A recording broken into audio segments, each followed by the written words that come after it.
Hacking. ये शब्द सुनते ही दिमाग में अंधेरे में बैठे चमकती स्क्रीन पर झुके हुए लोग आते हैं, जो बड़ी आसानी से कड़ी सुरक्षा वाले सिस्टम्स में घुस जाते हैं। फिल्में और टीवी शोज अक्सर हैकर्स को डिजिटल डाकू की तरह दिखाते हैं, जो कुछ की स्ट्रोक्स से सरकारें गिरा सकते हैं और कंपनियों को बंधक बना सकते हैं। हालांकि ये देखने में मजेदार लगता है, लेकिन असलियत में हैकिंग इससे कहीं ज्यादा पेचीदा है। आसान भाषा में कहें तो हैकिंग कंप्यूटर सिस्टम या नेटवर्क में कमजोरियों को ढूंढकर उनका फायदा उठाने का काम है।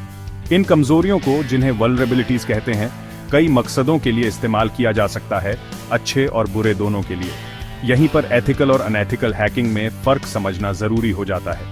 किसी भी औजार की तरह हैकिंग का इस्तेमाल अच्छे या बुरे काम के लिए किया जा सकता है।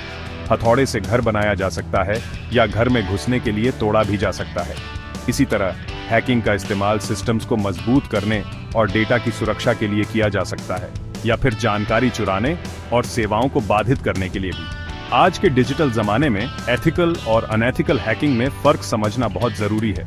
ये सिर्फ सही और गलत में फर्क जानने के बारे में नहीं है, ये इस बारे में है कि हमारी हरकतों का लगातार जुड़ती दुनिया में क्या असर पड़ता है। हैकिंग एक पेचीदा काम है जिसके लिए कंप्यूटर सिस्टम्स, नेटवर्क्स और सॉफ्टवेयर की गहरी समझ होनी चाहिए।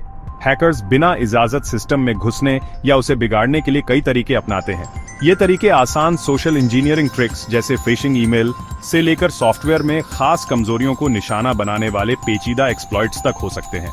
एक आम तरीका है सॉफ्टवेयर वल्नरेबिलिटीज का फायदा उठाना। सॉफ्टवेयर में अक्सर बग्स या खामियां होती हैं, जिनका इस्तेमाल बिना इजाजत एक्सेस पाने के लिए किया जा सकता है। हैकर्स इन कमजोरियों को ढूंढ सकते हैं और उनका फायदा उठाने के लिए एक्सप्लॉइट्स बना सकते हैं। दूसरा तरीका है सोशल इंजीनियरिंग, जिसमें लोगों को चालाकी से उनकी निजी जानकारी बताने या सिस्टम्स तक एक्सेस देने के लिए बरगलाया जाता है। ये फिशिंग ईमेल, नकली वेबसाइट्स या किसी अथॉरिटी वाले व्यक्ति का रूप धरकर भी किया जा सकता है। हैकिंग के पीछे के मकसद अलग अलग हो सकते हैं। कुछ हैकर्स पैसे कमाने के लिए ऐसा करते हैं। वे क्रेडिट कार्ड की जानकारी, बैंक अकाउंट की डिटेल्स या दूसरी कीमती जानकारी चुराकर उसे ब्लैक मार्केट में बेचते हैं। कुछ हैकर्स राजनीतिक या सामाजिक कार्यकर्ता होते हैं, जो अपनी स्किल्स का इस्तेमाल भ्रष्टाचार का पर्दाफाश करने, खुफिया जानकारी लीक करने या उन संस्थाओं के कामकाज को बाधित करने के लिए करते हैं जिनसे वे सहमत नहीं होते। हैकिंग के तरीकों और मकसदों को समझना लोगों और संस्थाओं के लिए साइबर हमलों से खुद को बचाने के लिए बहुत जरूरी है। हैकर्स द्वारा इस्तेमाल किए जाने वाले तरीकों के बारे में जानकर हम अपने सिस्टम और डेटा को हैक होने से बेहतर तरीके से बचा सकते हैं। हैकिंग की दुनिया को अक्सर हैकर के नैतिक रुख के आधार पर अलग अलग कैटेगरी में बांटा जाता है। सबसे आम फर्क ब्लैक हैट और व्हाइट हैट हैकर्स के बीच होता है। ब्लैक हैट हैकर्स हैकिंग की दुनिया के बुरे लोग होते हैं। वे बुरे इरादे से काम करते हैं और पर्सनल फायदे या नुकसान पहुंचाने के लिए कमजोरियों का फायदा उठाते हैं। वे डेटा चोरी, सेवाओं में रुकावट, मैलवेयर फैलाने और वेबसाइट्स को खराब करने जैसे काम करते हैं। उनके कामों के गंभीर नतीजे हो सकते हैं, जिससे पैसों का नुकसान, पहचान की चोरी और नाम खराब हो सकता है। व्हाइट हैट हैकर्स, जिन्हें एथिकल हैकर्स भी कहा जाता है, अपनी स्किल्स का इस्तेमाल अच्छे कामों के लिए करते हैं। वे हैकिंग की दुनिया के अच्छे लोग होते हैं, जो सुरक्षा बेहतर बनाने और सिस्टम्स को दुर्भावनापूर्ण हमलों से बचाने के लिए काम करते हैं। वे ब्लैक हैट हैकर्स जैसे ही टूल्स और तकनीक का इस्तेमाल करते हैं, लेकिन इजाजत लेकर और कानूनी दायरे में रहकर। एथिकल हैकर्स संस्थाओं को कमजोरियों को ढूंढने और उन्हें ठीक करने में मदद करते हैं, इससे पहले कि बुरे लोग उनका फायदा उठाएं। ब्लैक हैट और व्हाइट हैट हैकिंग के बीच की रेखा कभी कभी धुंधली हो सकती है। ग्रे हैट हैकर्स भी होते हैं, जो नैतिक और अनैतिक दोनों तरह के काम कर सकते हैं। जैसे एक ग्रे हैट हैकर किसी सिस्टम में कोई कमजोरी ढूंढ सकता है और विक्रेता को बताए बिना उसे सबके सामने ला सकता है, जिससे यूजर्स को खतरा हो सकता है। साइबर सुरक्षा से जुड़े किसी भी व्यक्ति के लिए हैकिंग के नैतिक पहलुओं को समझना बहुत जरूरी है। ये सिर्फ तकनीकी स्किल्स के बारे में नहीं है, ये उन स्किल्स का जिम्मेदारी और नैतिकता से इस्तेमाल करने के बारे में है। भाग 4, साइबर सुरक्षा में एथिकल हैकिंग का महत्व। आज के डिजिटल दौर में साइबर सुरक्षा सबसे ज्यादा जरूरी है। जैसे जैसे हमारी टेक्नोलॉजी पर निर्भरता बढ़ती है, वैसे वैसे साइबर अपराधियों के लिए कमजोरियों का फायदा उठाने और तबाही मचाने के मौके भी बढ़ाते हैं। यहीं पर एथिकल हैकिंग की अहम भूमिका होती है। एथिकल हैकर्स साइबर अपराध के खिलाफ लड़ाई में सबसे आगे होते हैं। वे डिजिटल जासूसों की तरह काम करते हैं, बुरे लोगों द्वारा उनका फायदा उठाने से पहले सिस्टम्स और नेटवर्क्स में कमजोरियों को ढूंढते हैं। हमलावरों की तरह सोचकर एथिकल हैकर्स संभावित कमजोरियों को पहचान सकते हैं और खतरों को कम करने के उपाय बता सकते हैं। संस्थाएं अपनी साइबर सुरक्षा को मजबूत बनाने में एथिकल हैकिंग के महत्व को समझ रही हैं। वे एथिकल हैकर्स को पेनिट्रेशन टेस्टिंग, वल्नरेबिलिटी असेसमेंट और सिक्योरिटी ऑडिट करने के लिए रखती हैं।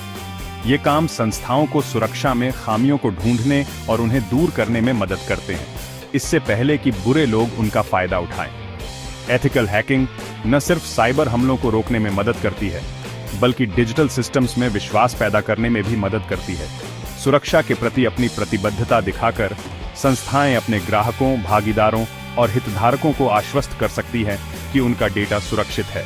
जैसे जैसे खतरे का माहौल बदलता जा रहा है, साइबर सुरक्षा में एथिकल हैकिंग की भूमिका और भी ज्यादा अहम होती जाएगी। भाग 5, डिजिटल दुनिया के रक्षक, मशहूर एथिकल हैकर्स। एथिकल हैकिंग की दुनिया ऐसे लोगों से भरी है जिन्होंने साइबर सुरक्षा में अहम योगदान दिया है। ये एथिकल हैकर्स अपनी स्किल्स, कुशलता और डिजिटल दुनिया को सुरक्षित बनाने की प्रतिबद्धता के लिए जाने जाते हैं। ऐसा ही एक व्यक्ति हैं केविन मिटनिक, जो पहले ब्लैक हैट हैकर थे और अब एक सम्मानित सिक्योरिटी कंसल्टेंट और लेखक हैं। कभी एफबीआई के मोस्ट वांटेड साइबर अपराधियों में से एक, मिटनिक अब अपनी विशेषज्ञता का इस्तेमाल संस्थाओं की सुरक्षा को मजबूत बनाने में मदद करने के लिए करते हैं। एक और जाना पहचाना नाम है त्सुतोमु शिमोमुरा, जो एक जापानी अमेरिकी कंप्यूटर सिक्योरिटी एक्सपर्ट हैं, जिन्होंने केविन मिटनिक को पकड़ने में अहम भूमिका निभाई थी। घुसपैठ का पता लगाने और नेटवर्क सिक्योरिटी में शिमोमुरा की विशेषज्ञता ने मिटनिक को सजा दिलाने में मदद की और कानून प्रवर्तन में एथिकल हैकिंग के महत्व को उजागर किया। ये उन कई प्रतिभाशाली लोगों के कुछ उदाहरण हैं जिन्होंने अपना करियर एथिकल हैकिंग के लिए समर्पित कर दिया है। उनकी कहानियां एथिकल हैकर बनने की ख्वाहिश रखने वालों के लिए प्रेरणा का काम करती हैं और दुनिया पर एथिकल हैकिंग के सकारात्मक प्रभाव को दिखाती हैं। भाग 6, काम के औजार, एथिकल हैकर्स के लिए जरूरी उपकरण। एथिकल हैकर्स अपना काम अच्छे से करने के लिए कई तरह के टूल्स और टेक्नोलॉजी का इस्तेमाल करते हैं। ये टूल्स उन्हें कमजोरियों को पहचानने, खामियों का फायदा उठाने और टारगेट सिस्टम्स को गहराई से समझने में मदद करते हैं। एक जरूरी टूल है नेटवर्क स्कैनर, जिससे एथिकल हैकर्स किसी नेटवर्क से जुड़े डिवाइसेसों को पहचान सकते हैं और उनके बारे में जानकारी इकट्ठा कर सकते हैं। इस जानकारी का इस्तेमाल संभावित टारगेट्स को पहचानने और हमलों की योजना बनाने के लिए किया जा सकता है। एक और जरूरी टूल है वल्नरेबिलिटी स्कैनर, जो सिस्टम्स और नेटवर्क्स में जानी पहचानी कमजोरियों के लिए ऑटोमेटिकली स्कैन करता है। ये स्कैनर्स एथिकल हैकर्स को उन कमजोरियों को जल्दी पहचानने में मदद करते हैं जिन्हें दूर करने की जरूरत होती है। Ethical hackers penetration testing tools का भी इस्तेमाल असली हमलों का अनुकरण करने और सुरक्षा नियंत्रणों की प्रभावशीलता का आकलन करने के लिए करते हैं। ये टूल्स उन्हें एक नियंत्रित वातावरण में कमजोरियों का फायदा उठाने की अनुमति देते हैं, ताकि किसी हमले के संभावित प्रभाव का पता लगाया जा सके। इन मुख्य टूल्स के अलावा एथिकल हैकर्स कई दूसरे सॉफ्टवेयर और हार्डवेयर का इस्तेमाल करते हैं, जिनमें पैकेट स्निफर्स, डीबगर्स और एक्सप्लॉइट फ्रेमवर्क शामिल हैं। एथिकल हैकिंग में इस्तेमाल होने वाले टूल्स और टेक्नोलॉजी लगातार विकसित हो रहे हैं, क्योंकि नए खतरे सामने आ रहे हैं और नए बचाव विकसित किए जा रहे हैं। एथिकल हैकर्स को अपने काम में असरदार बने रहने के लिए नए टूल्स और तकनीकों से अपडेट रहना चाहिए। भाग 7, हैकिंग का भविष्य, एथिकल हैकर्स के लिए चुनौतियां और अवसर। साइबर सुरक्षा की दुनिया लगातार बदल रही है और एथिकल हैकर्स को बदलते माहौल के हिसाब से खुद को ढालना होगा। जैसे जैसे टेक्नोलॉजी आगे बढ़ती है, वैसे वैसे साइबर अपराधियों द्वारा इस्तेमाल किए जाने वाले तरीके भी बदलते हैं। एथिकल हैकर्स को हमेशा एक कदम आगे रहना चाहिए, नए खतरों का मुकाबला करने के लिए लगातार सीखते रहना चाहिए और नई स्किल्स विकसित करनी चाहिए। एथिकल हैकर्स के सामने सबसे बड़ी चुनौतियों में से एक है साइबर हमलों का ज्यादा पेचीदा होना। साइबर अपराधी नए और ज्यादा खतरनाक हमले के तरीके विकसित करने के लिए आर्टिफिशियल इंटेलिजेंस और मशीन लर्निंग जैसी ज्यादा एडवांस्ड तकनीकों का इस्तेमाल कर रहे हैं। एथिकल हैकर्स को इन पेचीदा खतरों का मुकाबला करने के लिए नई रणनीतियां और टूल्स विकसित करने होंगे। एक और चुनौती है बढ़ता हुआ अटैक सरफेस। जैसे जैसे ज्यादा डिवाइस इंटरनेट से जुड़ते जा रहे हैं, साइबर अपराधियों के लिए संभावित टारगेट्स की संख्या तेजी से बढ़ रही है।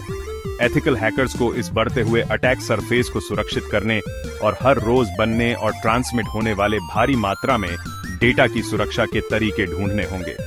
इन चुनौतियों के बावजूद एथिकल हैकिंग का भविष्य उज्जवल है। कुशल साइबर सुरक्षा पेशेवरों की मांग पहले से कहीं ज्यादा है और एथिकल हैकर्स की बहुत मांग है। संस्थाएं अपनी संपत्ति और डेटा की सुरक्षा में एथिकल हैकिंग के महत्व को समझ रही हैं। एथिकल हैकिंग का क्षेत्र उन लोगों के लिए एक फायदेमंद और चुनौतीपूर्ण करियर का रास्ता प्रदान करता है जिनके पास स्किल्स और जुनून है। जैसे जैसे डिजिटल दुनिया बढ़ती जा रही है और विकसित हो रही है, हमारी आपस में जुड़ी दुनिया की सुरक्षा और स्थिरता सुनिश्चित करने में एथिकल हैकर्स की भूमिका और भी महत्वपूर्ण होती जाएगी।